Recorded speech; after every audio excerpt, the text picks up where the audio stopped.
All right, guys, here's my first video on Module 6 that I think will be beneficial for you. I'm going to try to give you a little introductory lessons and some background on the material here. You're going to be looking at scatter plots on those assessment problems I assigned, and there's going to be some things related to the scatter plots that you're going to have to know. First, they're going to want you to be able to understand what a scatter plot is and how to create a scatter plot. And then you're also going to have to understand how to interpret it and whether what you're seeing represents a positive relationship, a negative relationship, or no relationship. Additionally, they're going to want you to be able to draw what they call a line of fit, and then use that line of fit to create an equation that represents the line of fit. To do that, we're going to find the slope of that line of fit, and we're going to identify the y-intercept. And then when we write the equation, we'll put it in slope-intercept form, which you guys know is that y equal mx plus b. Okay, here's a little background for you. I'm just going to read it verbatim on this lesson summary here that you're seeing. So it says, a scatter plot is a graph of numerical data on two variables. So you're still going to use the coordinate plane. You're going to have an x-axis and a y-axis. The x-axis will represent one piece of the data that they give you. The y-axis will represent the other piece of data. You'll label both axes with the name of the data that they give you. Then it says in the second bullet point here, a pattern in a scatter plot suggests that there may be a relationship between the two variables used to construct the scatter plot. Now, there's only three possibilities if a relationship exists that you're gonna answer. If it looks like the scatter plot is going uphill, when you look at the graph from the left side to the right side, we're going to say it's a positive relationship. If the scatter plot looks like the points are going down from left to right, then we're going to say there's a negative relationship. And if the points on the scatter plot look all over the place and there's not anything that looks like it goes uphill or downhill, then we're going to say there's no relationship. Also, on that scatter plot, the points, the dots, you don't connect those. You're just looking at them as individual points on the coordinate plane. Finally, it says here, if two variables tend to vary together in a predictable way, we can say that there's a statistical relationship between the two variables, and we'll get into that more in a little bit. And it also says a statistical relationship between two variables does not imply that a change in one variable causes a change in the other variable, a cause and effect relationship. Now, there could be that, but it doesn't necessarily imply that, okay? Now, what I want to do after this, I'm just going to work some sample problems and try to work in that vocabulary that I mentioned so you have a better understanding of everything related to scatter plots. Okay, so my first problem here, it says here that Megan and Sarah opened a new store called the Donut Pit. The goal is to reach a profit of $20,000 in their 18th month of business. The table and scatter plot below represent the profit in thousands of dollars that they made during the first 12 months. Okay, so now you see a table on the left, right, and that first column is labeled number of months. The second column is labeled profit in thousands of dollars. So you see along here on the scatter plot on the x-axis, it goes by ones because this column, they're counting by ones. Those are small. And this is also on the y-axis labeled by ones because my numbers in the y column are small.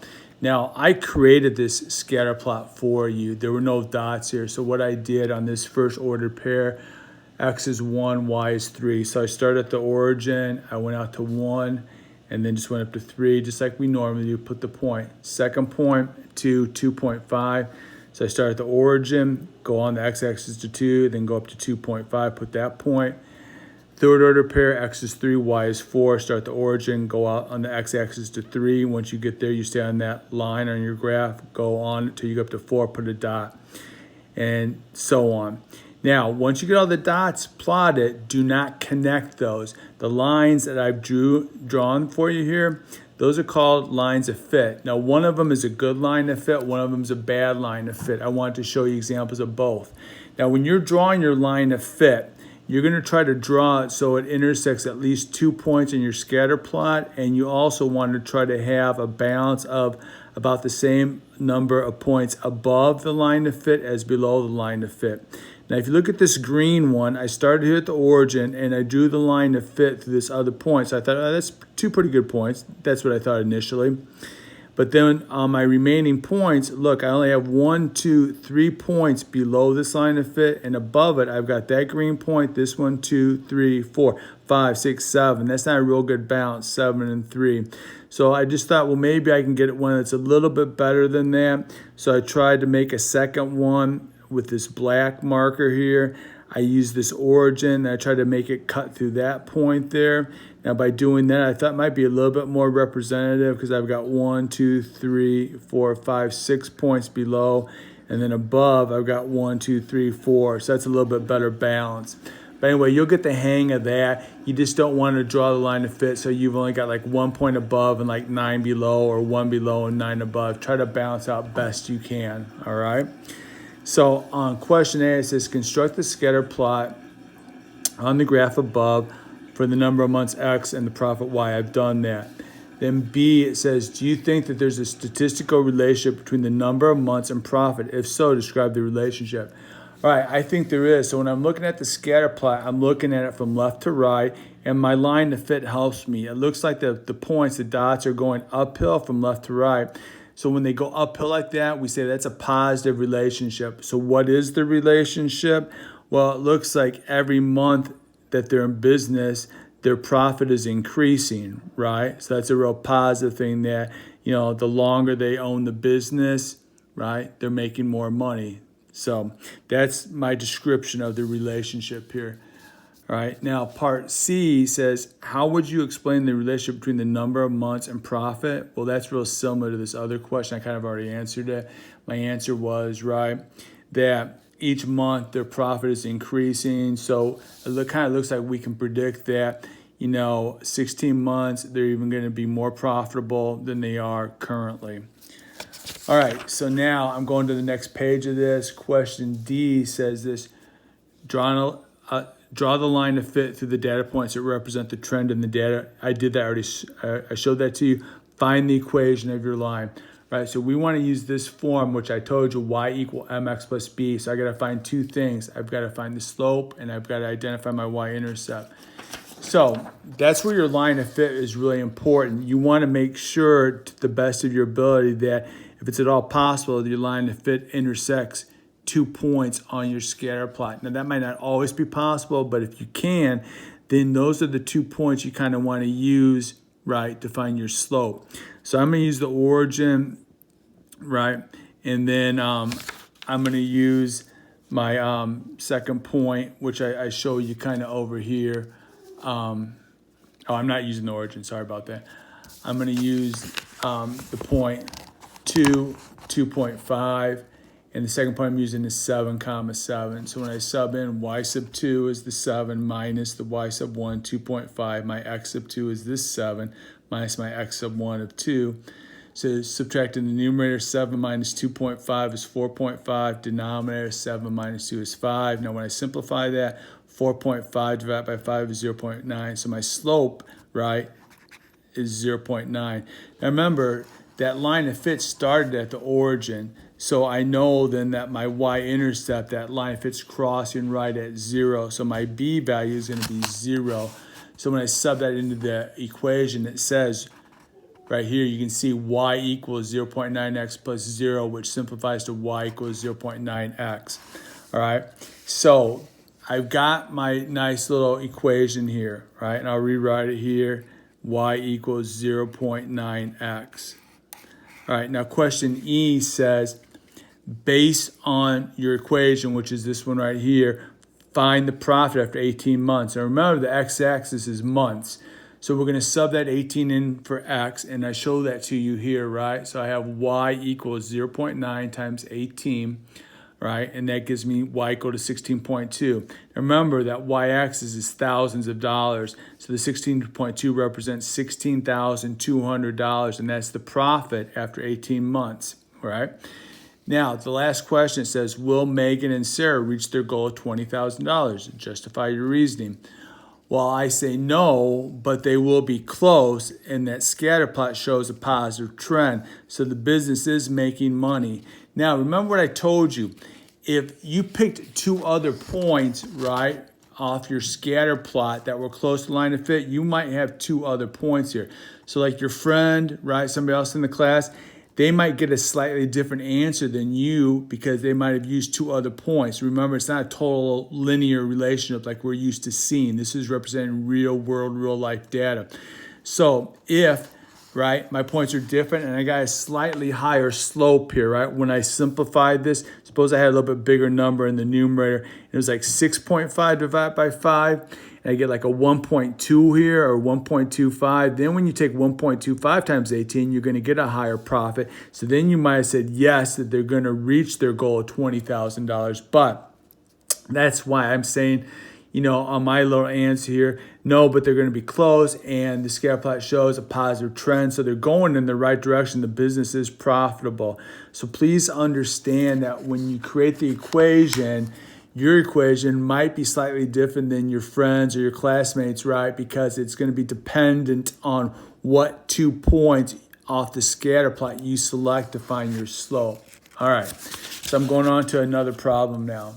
All right, so on this problem, what they gave us here is a scatter plot, and these points were already on here. They were already plotted, and you can see on the y-axis the numbers are pretty large. Starts at 1,000, goes all the way up to 10,000.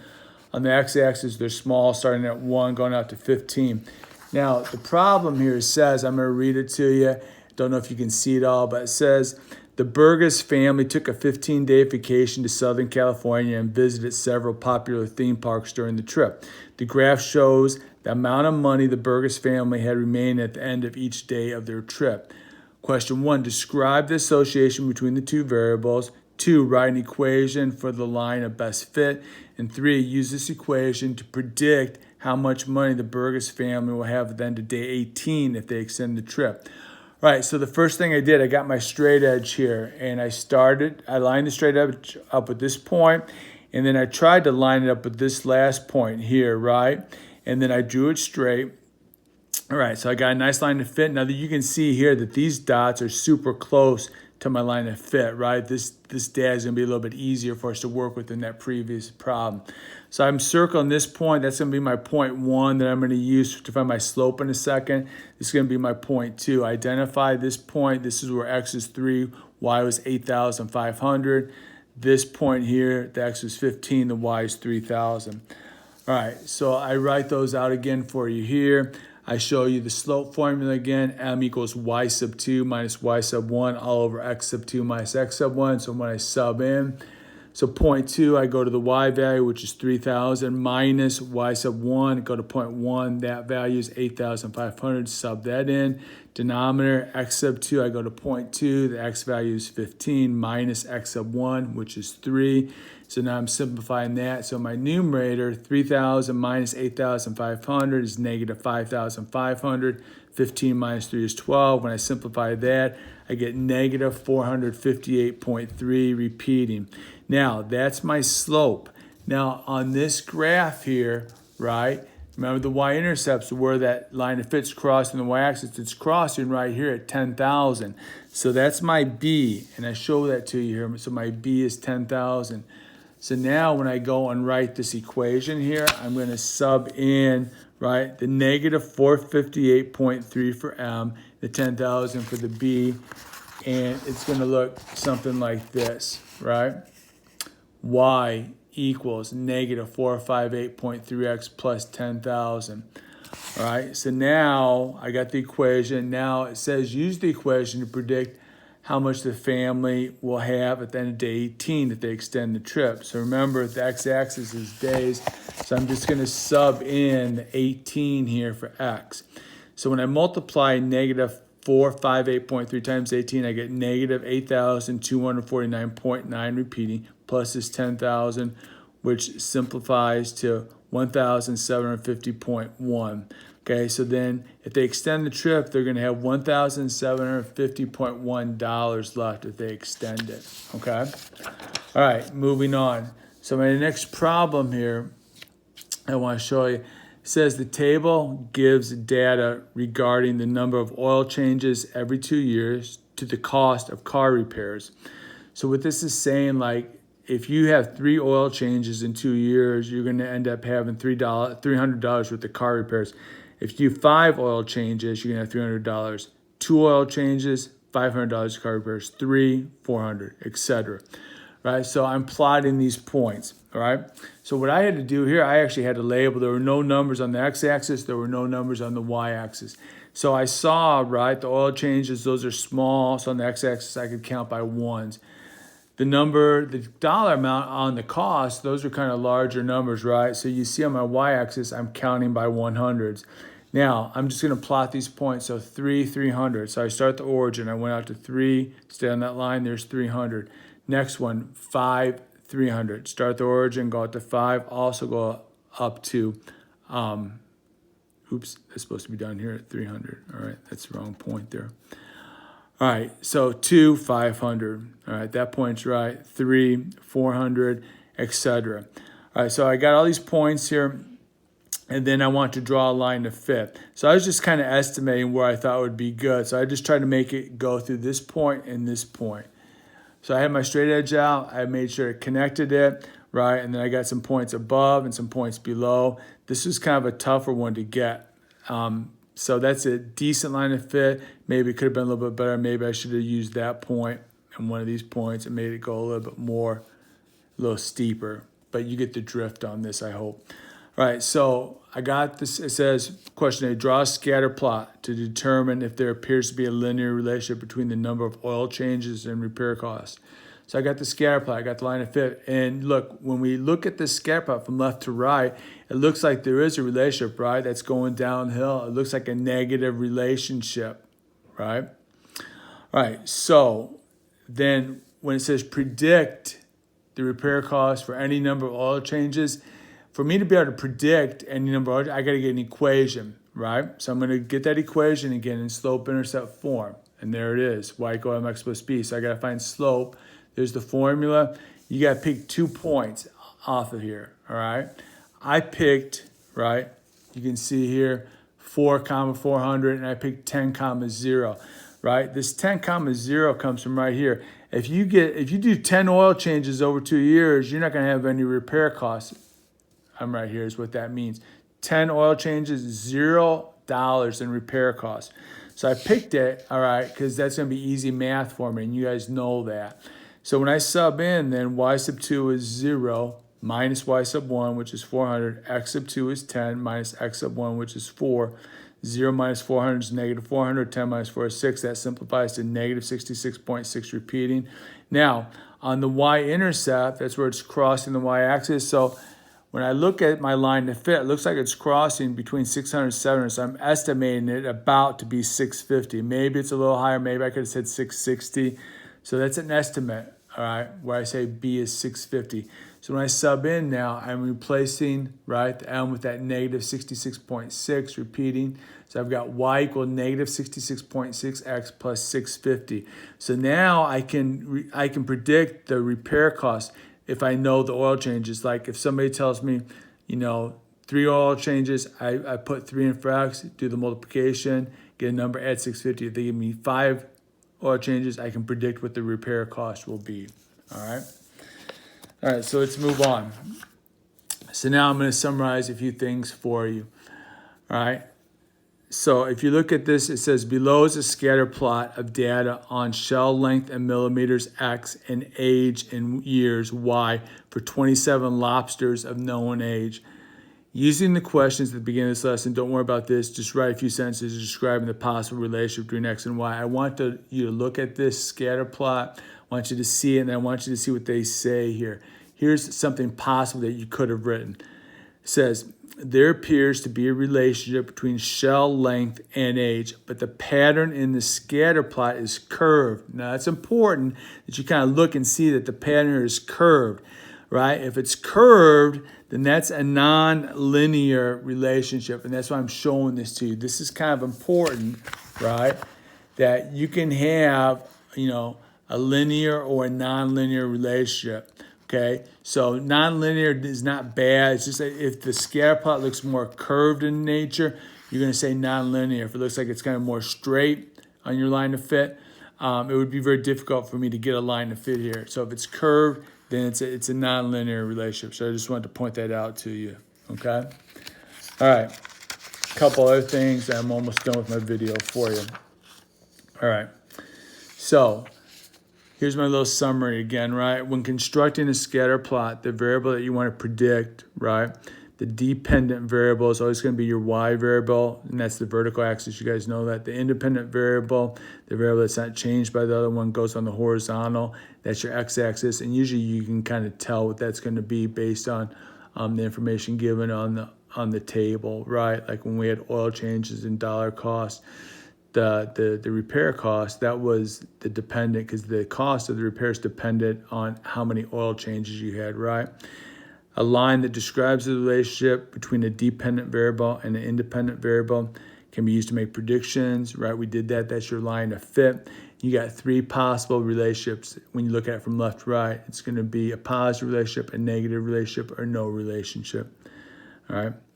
So, guys, hope this helps. Try those problems that I assigned to you, right? Module 6, those assessment problems. Then give me some feedback. Shoot me some questions if you need help, and I'll do my best to assist you on this. But watch this video. I think it'll be helpful for you. That's all. Have a good one.